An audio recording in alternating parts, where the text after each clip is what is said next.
Hi, I'm Captain Steve Chaconis, and one of the best ways to fish anywhere in the country, just about in any condition, is the good old-fashioned shaky head. We're going to talk about it and how to use it, but basically, shaky head is basically a jig. You can use any style that you like. We've got all kinds that are out there today. This one kind of stands up. This is almost like a weedless Texas rig with a tungsten head on it. This is like a football head, and it has a little spring on there so that you can coil up your bait and stick it in there pretty good. Or the good old fashioned, here we go. That's one we recognize. That's how it started, with one of these type of hooks, just a lead head and that. Your worms, very simple, straight tail worms. I like using this one as one I make. It's kind of like a blue with blue flake on one side and a purple with purple flake on the other side. These are great ways to fish. We're going to show you how to do it coming up, so stay tuned. Oh, there's a fish. So the point of the the bait being impaled, you can see where the hook is. So when I shake it, it's a pivot point right there. So I'm shaking the head of the bait, and the tail is wagging around. So this is digging into the bottom, and it's causing that to twitch and rattle around. And that's what you're looking for. And that's the difference with a shaky head over a Texas rig. So how did it come about? Well, it got to be popular on the co-angler side of the FLW tour. Because what happens is you're a pro, you're fishing in the front of the boat, and you're going to fish the best spots. So the co-anglers only got 1 or 2 casts on the best spots, on the best pieces of cover, and they got to make them last. They got to make them, really work. So what you need is a bait that'll stay in that zone for a while, also be a lot more subtle, something that's not a big jig coming down, something that's an easier target, something while the guy in the front of the boat is pitching to 2 or 3 different targets, you can leave it in front of one target for a while.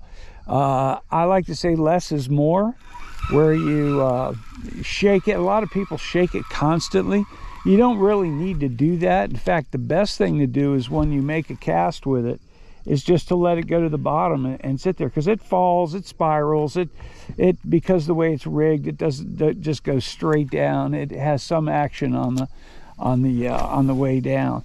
And once it's on the bottom and leaving it sit there for just a little bit, fish are looking at it. You got to assume that the fish has seen it on the way down. They're watching it while it's sitting there, while it's settling. That worm is, kind of now settled on the bottom. You shake it a little bit, see if anybody picked it up. Nobody picked it up, just let it go back down again. Some people reel it in. Some people just drag it like you would a Carolina rig. Some hop it. Some fish it like you would a Texas rig, where you just pull it up over cover and just let it drop. So a lot of ways you can fish it. There's no wrong way to fish it, as long as you're catching fish. That's all that counts, right? Okay, a little bit of wood. Let's see what we can do around wood. We're picking the edges of it apart right now. We'll get into it a little bit thicker here in just a second. This is not the best indication or use of shaky head, but it will work. And if they're on a shaky head bite, you surely, and I don't mean to call you Shirley, should be trying to use this technique. See, with a spinning rod, it's much easier or spinning reel, much easier to open the bail and just strip out the line, let it go down. A bait caster, not so much. Oh, there was a bite. Are you still there? Yep. There we go.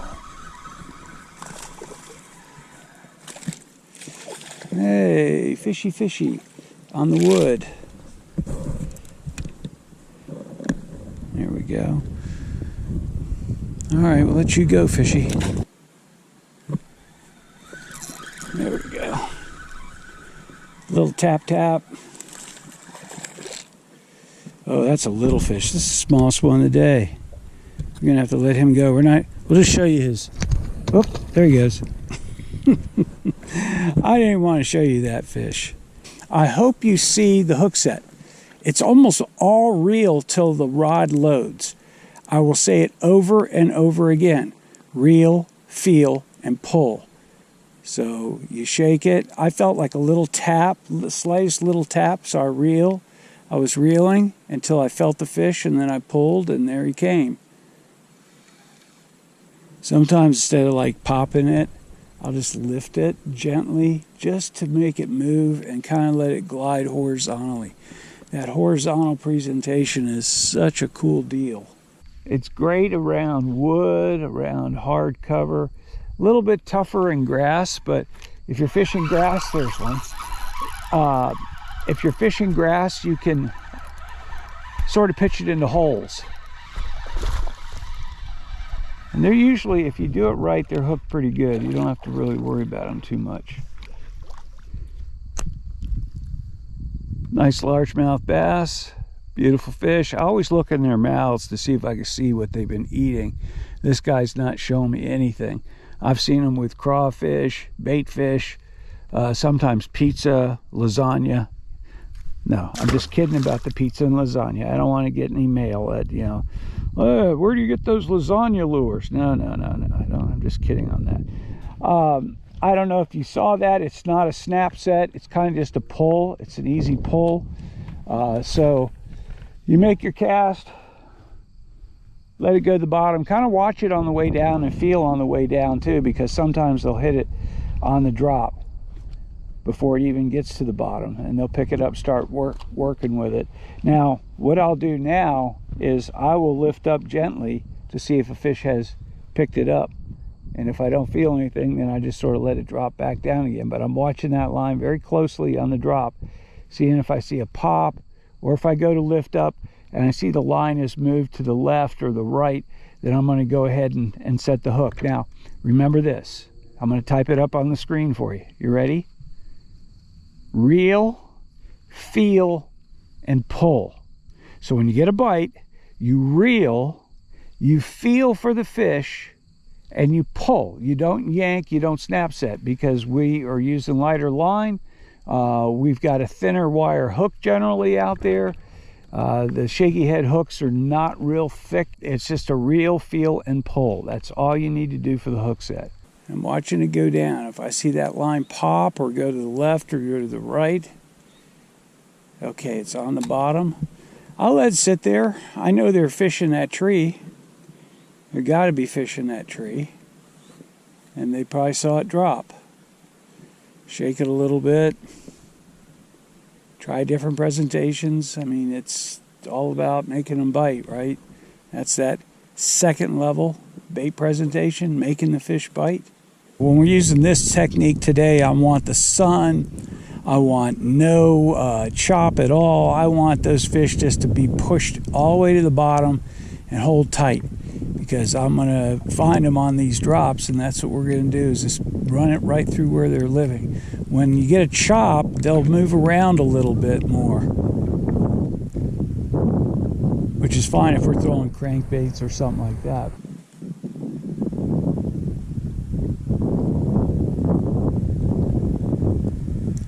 What do we got? Nothing?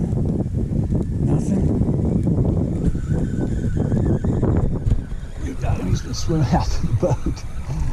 That's why I kept seeing my line do something weird, and that weirdness was just the fish that had the bait and was swimming out here to the boat, and I kept trying to catch up to him. You go back and rewind that. This is the smallest one of the day. That one's about 8 inches. We're gonna let you go.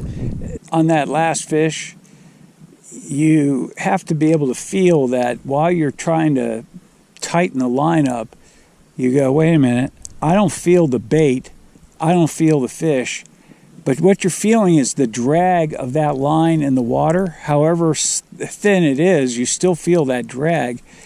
And when the fish is moving, as you start to tighten it up, you'll feel that drag start to have like a little pulse to it. That'll let you know you have a fish on there. And then as you get tighter and tighter, you'll see your line is out at the boat, and you got to really catch up to them. Get a faster reel, and it'll help you catch up to those fish and be able to load the rod and set a hook.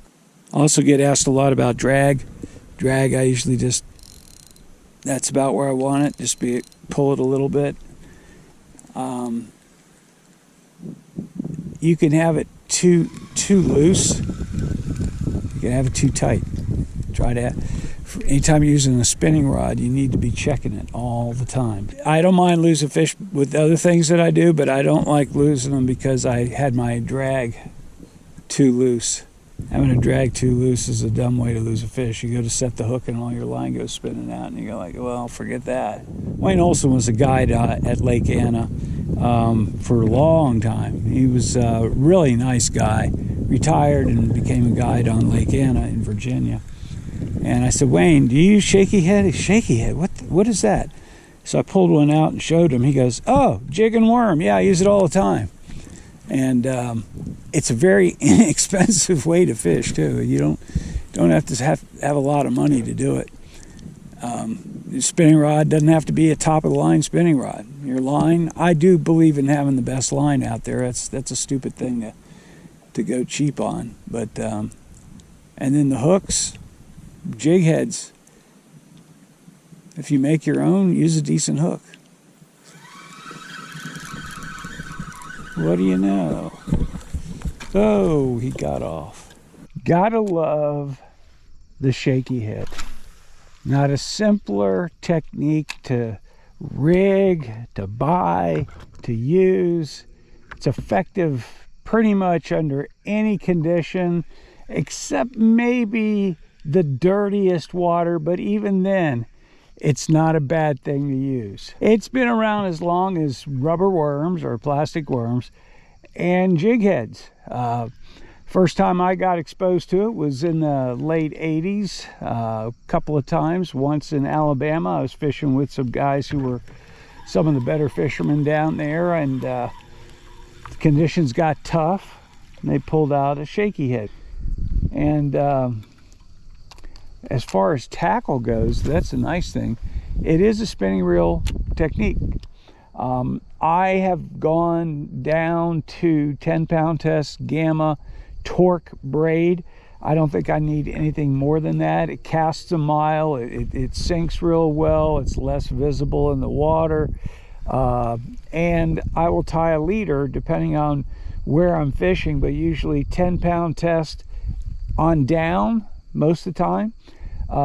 Sometimes if I'm fishing around heavier grass, I'll put on a 12-pound fluorocarbon leader. I like edge fluorocarbon. It's really strong, it's very sensitive, so you could feel everything with this. You've got fluorocarbon to braid, and I make my leaders, usually I start five inches from the tip of the rod. I'll start my knot there, and I'll bring the leader down to the reel handle. And when it gets down to the reel handle, I make another 6 inches so I could tie that first knot. And that way, when I reel it all the way in, the knot never gets into the spool. So the co-anglers on the FLW side kind of really mastered this. They started throwing behind the pros and catching fish that way and doing real well. One of my couple of good friends, women who fished FLW, Shelly Perry, she was one who actually showed me this technique and gave me a lot of tips on it. And also Pam Woods. Pam was also on the FLW tour as a co-angler. She was really good at this technique.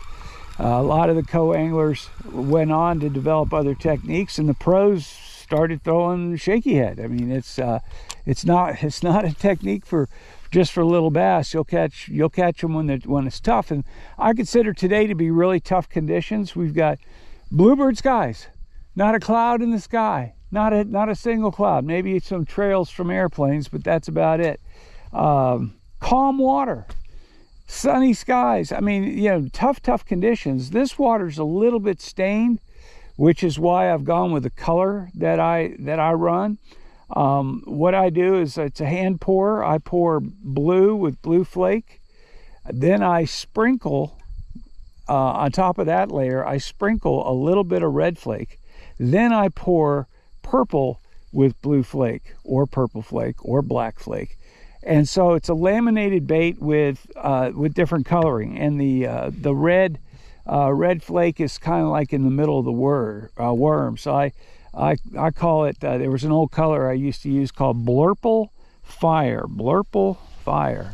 I guess you spell it like purple with blurple instead. So I use that a lot.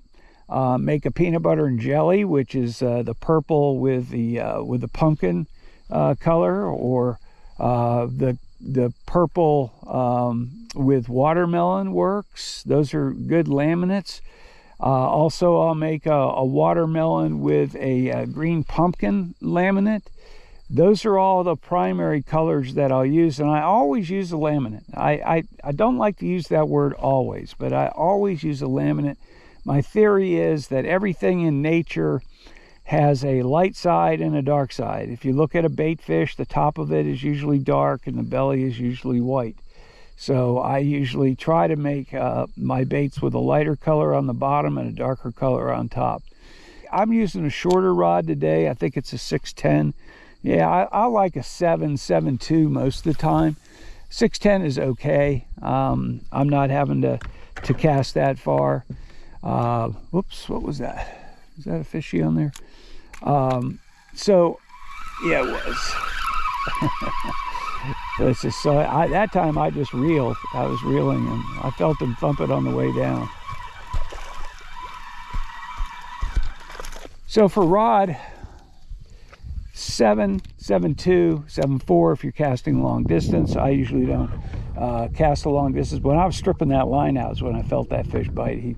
I had the bail open and I was letting it drop because it's about 20 feet deep here, and I wanted it to drop, and he bit it on the way down, which I said you'd have to watch out for, and I didn't follow my instructions. I hate it when I do that.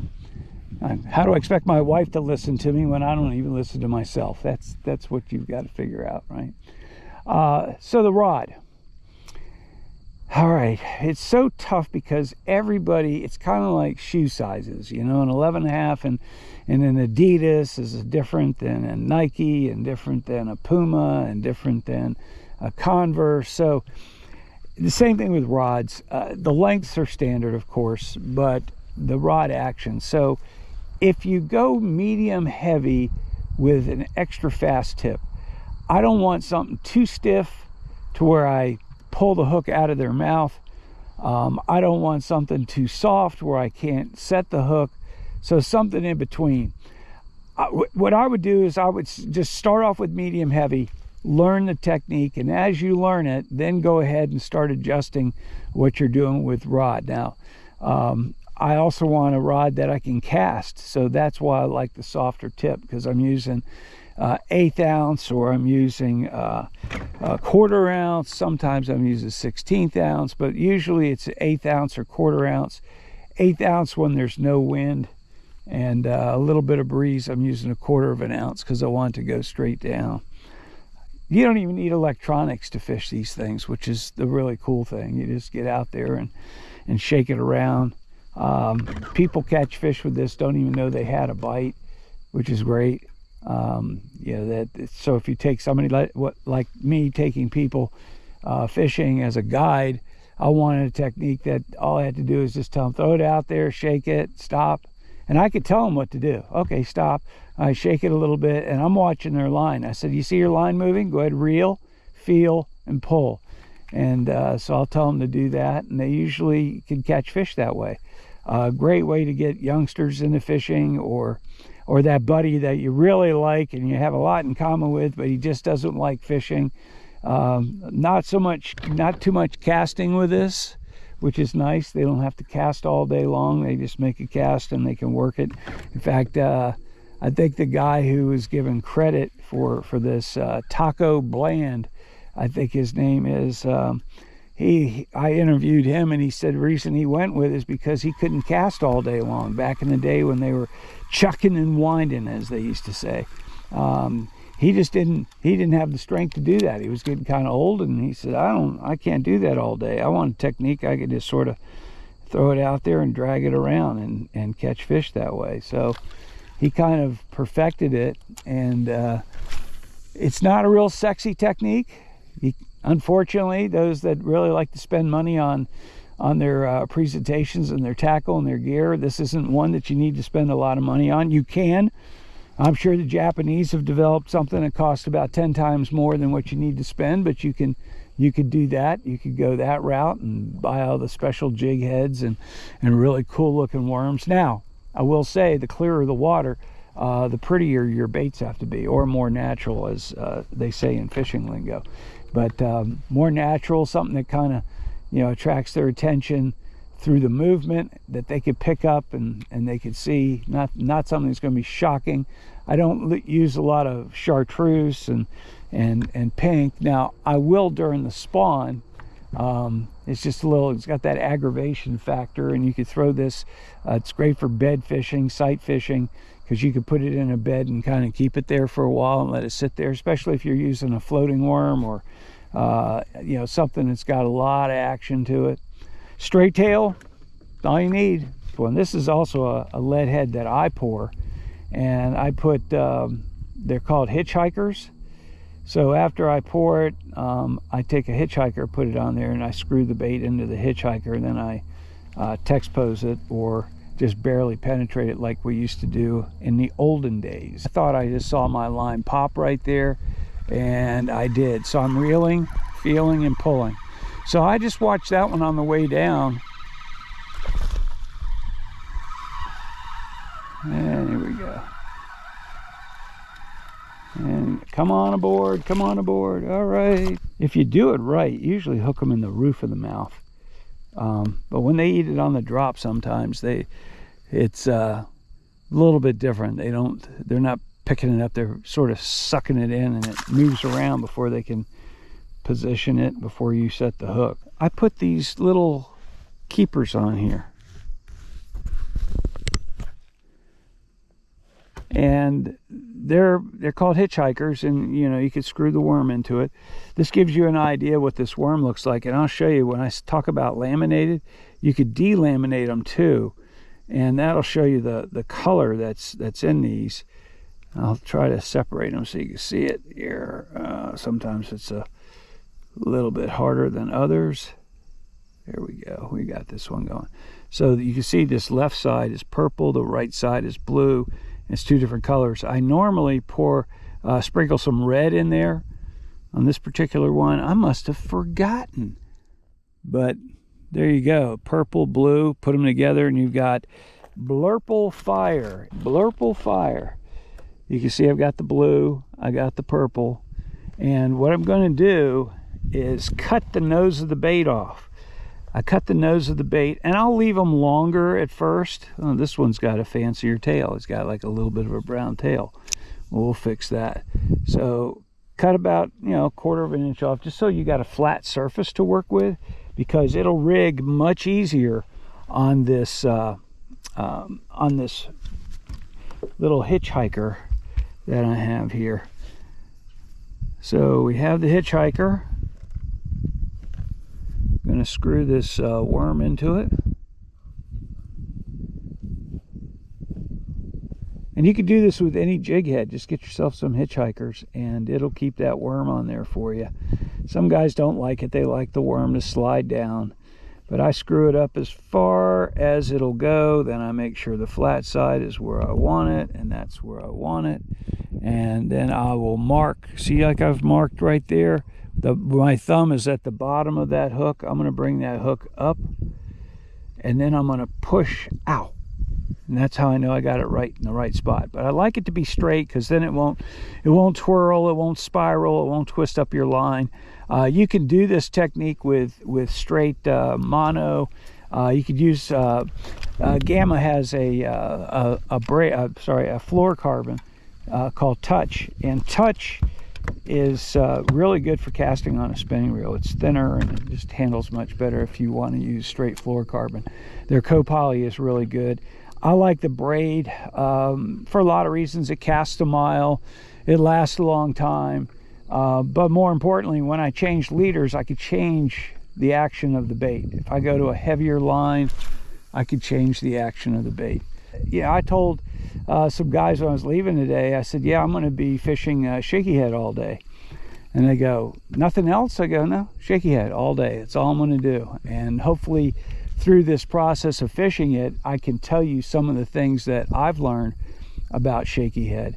And having done it a long time, and it's an old technique, old technique, The second time I saw this, I told you about the first time I was with a guy who was like, he was the Alabama state champion or something, some kind of trail, but really good kid, and he showed it to me, and we caught fish like crazy. I'd never really paid attention to it, just jigging a worm. But the time before that was the first time I ever saw it, and I was fishing a lake, a small lake. It was about a 60-acre lake in southern Maryland, and nobody ever fished that lake. And there was my friend who owned it had a buddy that used to fish that lake all the time, and he said, you two ought to get hooked up. He's coming back into town. And so I did. I went fishing with him, and we were having a spectacular day. We were catching fish on every piece of wood.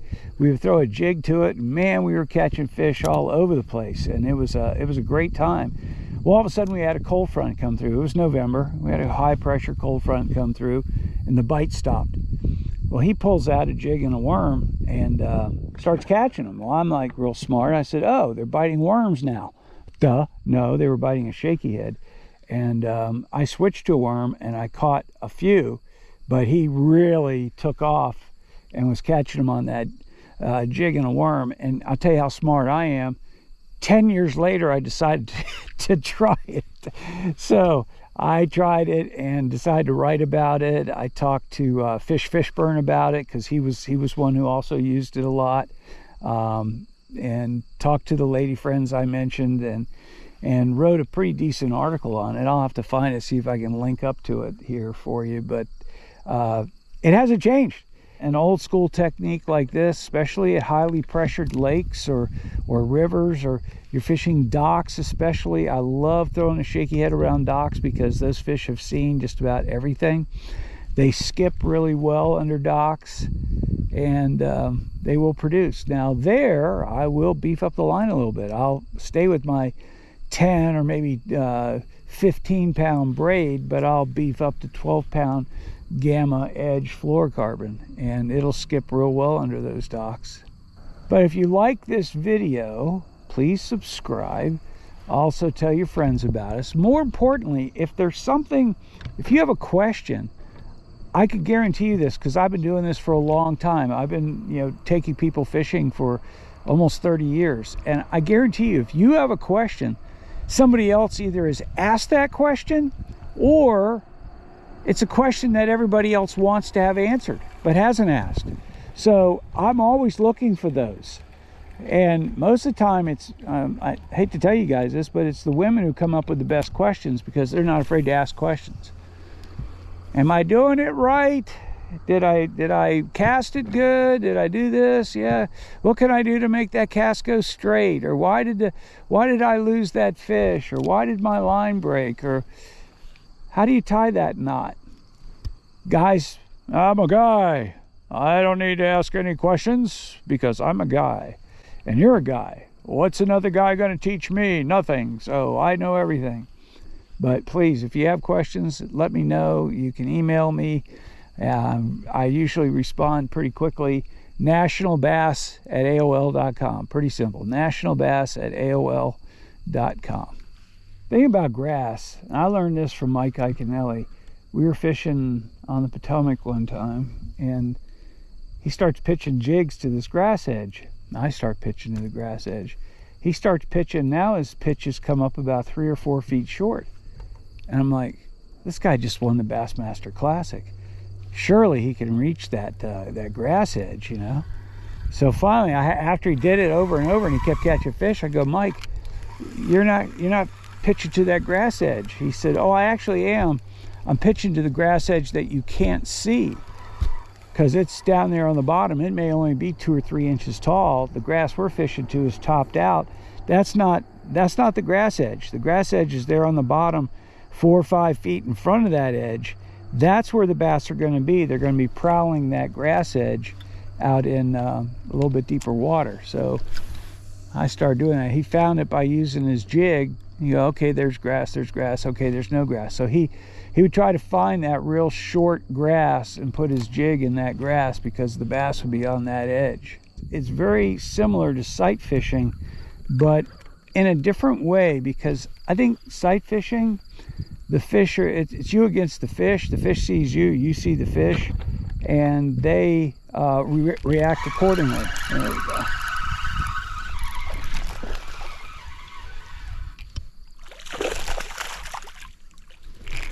this is a better hook set. We got him right through the roof of the mouth. Okay, see that hook? Right up through the top of the mouth there. That's where you want to get them. And again, that's just a reel, feel, and pull. And we'll let this guy go. Once it gets on the bottom, fish are probably about 3 or 4 feet away from it before they, so they'll see it, but they can see it probably 15, 20 feet away when it's falling. So that's your best opportunity. Take advantage of that. Don't lose that. So you just imagine that these fish have followed your bait all the way. They're watching it go down. It's sitting on the bottom.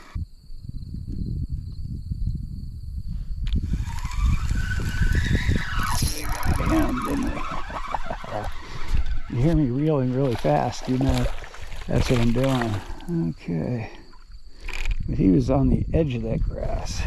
Pitched it right to him. Watch that line go down. It didn't quite go straight down. Not bad, not what we're looking for, but it will work. A little bit of a point here. Oh, there's a fish. You see him swimming with it. Now, all right, fishy, I'm going to show you guys a trick. This guy is gut hooked. All right, oops, let me get him back in the water real quick. Yep, he starts swimming with it, swimming with it, swimming with it. Come here, fishy, open your mouth. This will be all over in just a second. So we have a fish gut hooked, and first thing you want to do is see the orientation of the hook. So the hook is in him like this. So I'm going to take this head and I'm going to put it through his gill so I can grab it with my fingers. And I'm going to take my other 2 fingers. I don't know if you can see this or not. Well, let's twist it around a bit in here. So let's see which way this thing actually is. Oh, I need to come out this side because the hook was in like this. So we're going to get that hook, that head through his gill. You know, it's not going to hurt his gills. We're just going to go gently around him. Okay, we're going to take our finger, put it underneath the bend of the hook. We're going to push on this little lead head, and we're going to pop, and it's going to come right out. All right, come on, little bait. So no fuss, no muss. Our fishy swims away. Everybody's happy. I don't like to leave hooks in fish. I think that it takes forever for those hooks to rust out. In the meantime, they can't eat, and it's just not the best way to do it. That bass just came up and ate it when I was swimming it through the grass. That tells you something else too, doesn't it? It tells you you could be using a fluke or something else, but he came up and ate. I saw him come up and snatch that thing. Again, right through the roof of the mouth. That's where you want them. Not a bad fish, 13-incher. We'll let you go. Well, there you have it, shaky head fishing. You catch fish all the time. A little tough around the grass. You catch them in the wood, but certainly on drop-offs, rocks, flat bottoms, especially when you're fishing highly pressured waters. I'm Captain Steve Chaconas. Tell your friends about us. Please subscribe, and you can share this video with your buddies.